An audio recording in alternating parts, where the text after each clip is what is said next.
Before we get into today's video, I wanted to make a quick introduction to announce that we are now doing this full time. With that being said, I need everybody's help in order to maintain the production as well as the amount of views and total thing that we're getting from all of this so that we can maintain this and keep it going. Let's aim for 100,000 subscribers coming up. That's going to be the biggest goal to attain, but probably the one that I know we can do because I really trust myself and you guys. And I'm going to leave in the description to my TikTok page and my Twitch page. Please make sure you go and give those a like and a follow so we can help boost an additional source of potential revenue for the channel to help everything stay streamlined and maintained. Thanks everybody so much for your continued support. Thank you.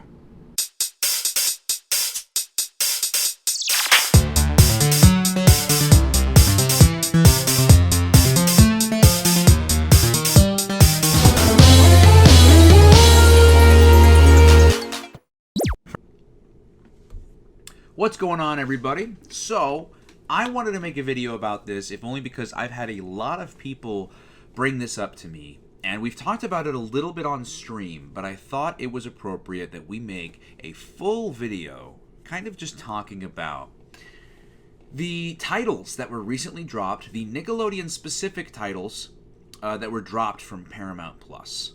And we're going to go into this article here on Cartoon Brew, done by Jamie Lang here. Paramount Plus has unceremoniously and without warning dropped 10 kids titles from its current catalog, including several animated shows from popular animated franchises such as Blue's Clues and Rugrats. This week's removals come amid uncertainty about Paramount's future. The legacy company has struggled to adapt to the streaming era and is laying off 800 workers this year, which I know is true because Paramount Plus has been an absolute failure. It is not making the numbers that they wanted it to. But I mean, I'm not surprised. Paramount Plus doesn't really offer much. I know it has Nickelodeon shows and like a couple OG stuff, but aside from that, Paramount Plus doesn't really have anything Majority of people really super care about, so it has not been doing very well. The entire staff at Paramount's preschool streamer Nogging is counted among those layoffs, as the parent company plans to sunset the platform later this year. Really? The entire staff... Oh, it's sunsetting Nogging. Interesting. Additionally, Paramount Global's majority owner, Sherry Redstone, wants to unload her stake in the company. When the Noggin shut down... See, that's what I thought. Noggin. It is Noggin, not Nogging. When the Noggin shutdown was announced, a Paramount spokesperson indicated that many of the platform's titles would migrate to Paramount Plus because kids' shows, specifically Nickelodeon's kids' shows, are among the most watched programs on the platform. Well, for sure. It's definitely the most advertised that are on the platform, for sure. Given the company's current state of affairs, Paramount's decision to drop kids' content is a bit of a head-scratcher. Yeah, for sure. Here's the list of all the shows that were removed from Paramount Plus this week. Animated titles are in bold. Are You Afraid of the Dark? Ooh, the 2019 to 2022 version. Interesting. Blue's Clues and You. It's Pony. Never heard of it. Never heard of Middlemost Post.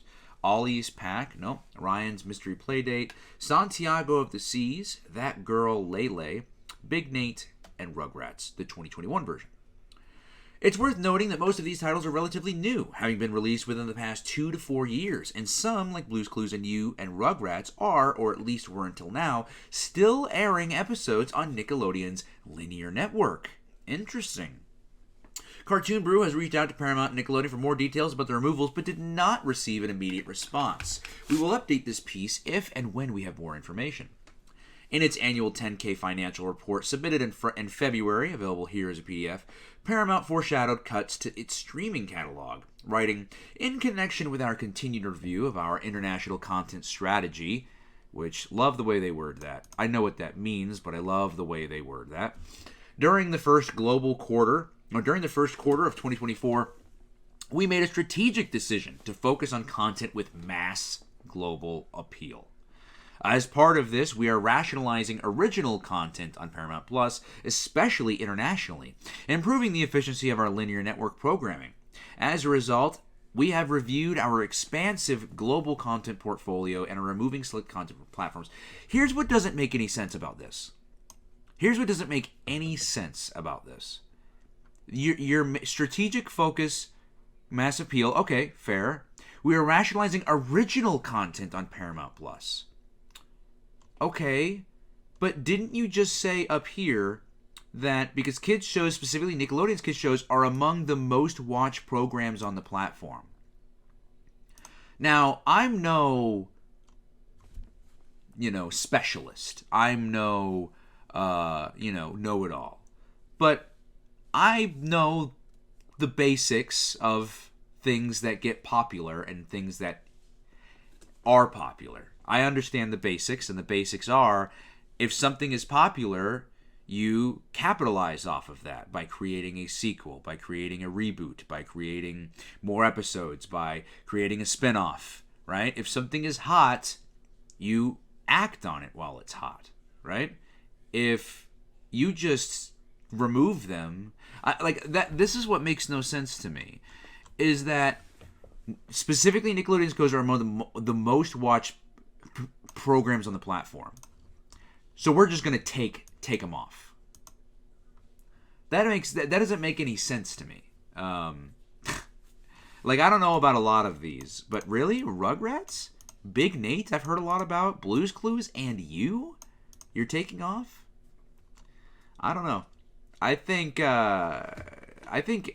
instead of just taking them off because the shows aren't performing, I think what they need to be doing is looking inward and saying, what are we not doing to push this show?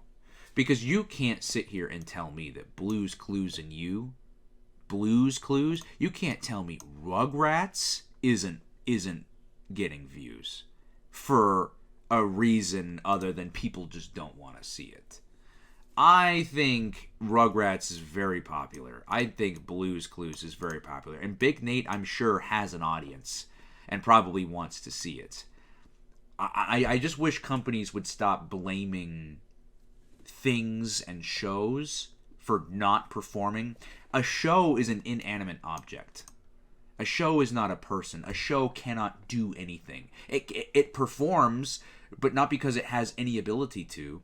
It performs because it just so happens to be a good show. But when a show begins to underperform, instead of figuring out ways to spruce, give new life into the show, they just say, well, the show isn't performing. Okay, well, again, the show is not an animal. The show is not a circus animal that, people just aren't visiting. It's a show. It's your job to market it and to make it, find out why it isn't. But I don't know. I mean, I'm not behind the scenes. That's just my 2 cents. Where did we leave off here? Paramount has not confirmed that this is a total erasure of the programs, but the shows have also been removed from the official Nickelodeon website. Okay, interesting. This is interesting here. Why? Does this have anything to do with Quiet on Set? I don't see why it would. I've seen a lot of people being, it's because of Quiet on Set. Okay, but that had to do with live action shows. Blue's Clues and You, as far as I'm aware, the only adult in that, or the only person in that, is a fully grown adult. Rugrats, completely CG. Big Nate, completely CG. I can't speak for the others, I haven't seen them, but these two I know for sure are completely CG. So I'm not understanding what exactly the issue is here and why the shows are being removed.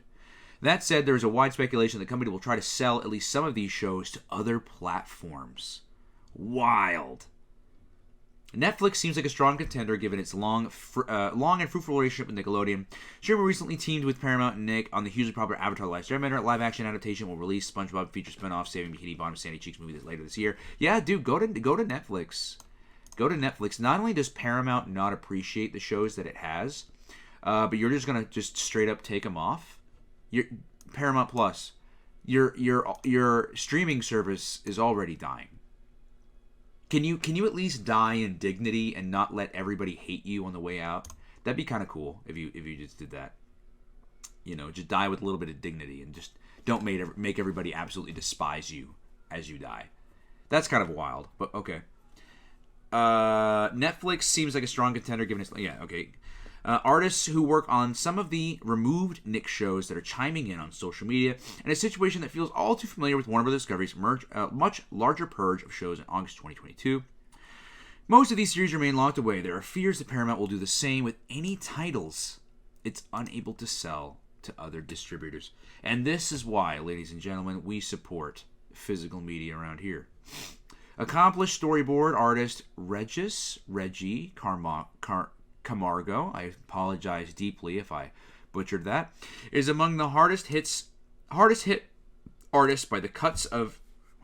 Is among the hardest hit artists by the cuts. What a weird way to word this. Hardest hit artist by the cuts. You could have worded that differently. I'm a fully grown adult. I don't know how to read that. I know what that means. I 100% know what this means. Come on.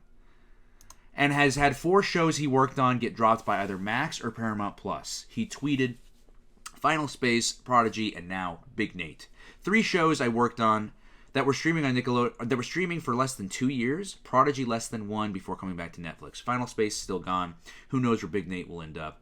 So I'm saying, get physical media or figure something out. For later on, correction on my LRT. Make that 4 shows I worked on. I animated Goku Parker. Huh. Interesting. Rugrats story artist Lee Cree tweeted, Rugrats 2021 was my first boarding job revisions, and it's sad to hear they removed the show without any prior warning. But hey, that's American animation. Am I right?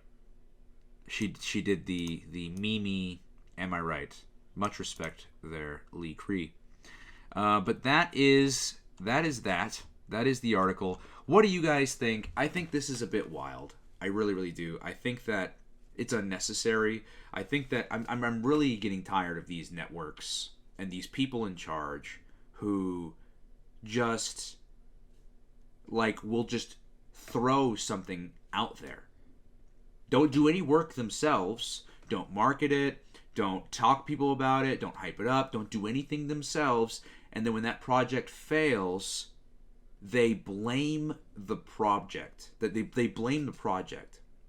Imagine if I walked into a wall and I started yelling at the wall for saying, how dare you need to watch where you're going. If you're someone on the outside and you're looking at me or anybody yelling at a wall, wouldn't you think that person is crazy? Wouldn't you think that they're a bit insane? That they're yelling at an inanimate object for doing something or for not doing something? Do you not see how that's a bit ridiculous? So how is making a show, putting it out there, not doing your job at promoting it, not doing your job at making sure it's seen, and dropping shows because of they underperformed instead of, again, doing your job and trying to figure out exactly why those shows underperformed and what you can do to help make those shows perform. Now, if you go through all this and they're still underperforming, that's another conversation to have. But I'm really getting very exhausted at the non-effort from people in companies of power that get paid 6 figures twice a year, right? Maybe even 6 figures, I don't know about a month. I don't think they make that much. But they make a lot of money. They're in a high position of power. They have a lot of power. And they're sitting back with a cigar. I'm tired of it. Guys, you work here. Do the job. Or go somewhere else. You don't want to do the job, go somewhere else. That's my thing. I don't know anything going on behind the scenes, but I just think it's wild to me.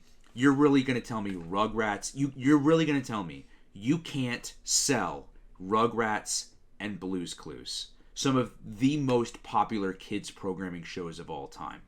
That's like trying to tell Disney. That'd be like if Disney couldn't sell Marvel. Like they'd release a Marvel movie and no one went to go see it. You can't, that's just impossible. That is just, they would have to do nothing. They would have to literally do nothing. And even then, people would go see it. It might underperform slightly, but people would still go to go see it. It would still make numbers. So that's why I'm saying this is a bit ridiculous. I want to know why. I want to know exactly why properties like Rugrats and Blue's Clues are underperforming. Because it just doesn't make any sense otherwise. It's just crazy to me. It's just crazy. Anyways, guys, that's the video. Leave your comments down below. Let me know what you guys think. Do you guys agree? Do you guys disagree? Leave those comments down below. Let me know. And as always, I will see you guys in the next video. Bye. Thanks so much to Schwarzenegger Bager 8110, Kame Senin, Thomas and MMCH, Ryan Wilkins, Susan Simone, and the Plush Experience for becoming members. If you would also like to become a member, on my channel there is listed multiple different tier levels, and you can pick out which one is best for you.